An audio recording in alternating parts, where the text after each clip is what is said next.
जैसा कि हम सभी जानते हैं कि चीन ताइवान को अपने देश का ही हिस्सा मानता है, लेकिन ताइवान अपने आप को चाइना से स्वतंत्र बताता है। यही विवाद वर्षों से चली आ रही है, चीन और ताइवान को लेकर। तो चलिए जानते हैं कि नैन्सी पेलोसी क्या है और क्यों चीन इससे इतना अग्रेसिव है। तो बात है उस वक्त की जब अमेरिका ने जापान के ऊपर परमाणु बम गिराया, तो उस वक्त चाइना को भी मौका मिल गया अपने आप को आज़ाद बताने का।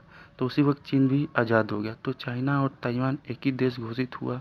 नाम पड़ा रिपब्लिक ऑफ चाइना। अब चीन की सत्ता पाने के लिए दो पार्टियों में लड़ाई हो गई। जो पुरानी पार्टी थी उसका नाम था National Party of Kuomintang Sun Yat Sen, जो चीन के पहले राष्ट्रपति थे।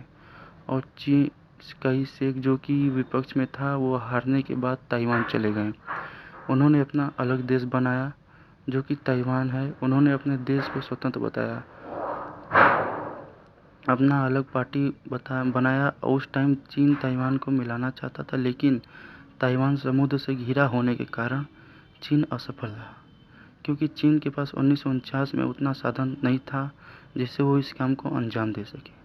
लेकिन छोटी मोटी जंग जारी रहती थी। अब चीन अपनी ताकत लगातार बढ़ाता गया और उससे कई देशों का समर्थन भी मिला। वही ताइवान छोटा देश होने की वजह से उस पर कोई ध्यान नहीं देता था, सैन्य शक्ति से भी कमज़ोर पड़ता गया। जब अमेरिका ने खुल के पीपुल रिपब्लिक ऑफ चाइना का साथ दिया तो चीन के हौसले और बुलंद हो गए। उस टाइम अमेरिका के राष्ट्रपति जिमी कार्टर थे। अमेरिका ने भी ताइवान पर हर तरफ से प्रेशर किया और अपना एम्बेसी भी बंद कर दिया और कहा असल में पीपुल रिपब्लिक ऑफ चाइना ही है और ताइवान चीन का ही हिस्सा है। त्साई इंग वेन के ताइवान के राष्ट्रपति बनने के बाद ताइवान चीन के खिलाफ और मजबूती के साथ खड़ा हो गया, और इसी वजह से चीन हमेशा धमकी देता रहा है ताइवान पर हमला करने की। हालांकि चीन ने अभी तक कोई हमला किया नहीं है, लेकिन हमले के आसार और बढ़ गए हैं। आज के दशक में ताइवान ने अपने आप को इतना विकसित कर लिया है कि अगर इस पे हमला होता है तो कई देशों में महंगाई भी बढ़ सकती है। इसी वजह से अमेरिका ने चीन को छोड़कर ताइवान का साथ दिया है, जिसकी वजह से चीन चिढ़ा हुआ है।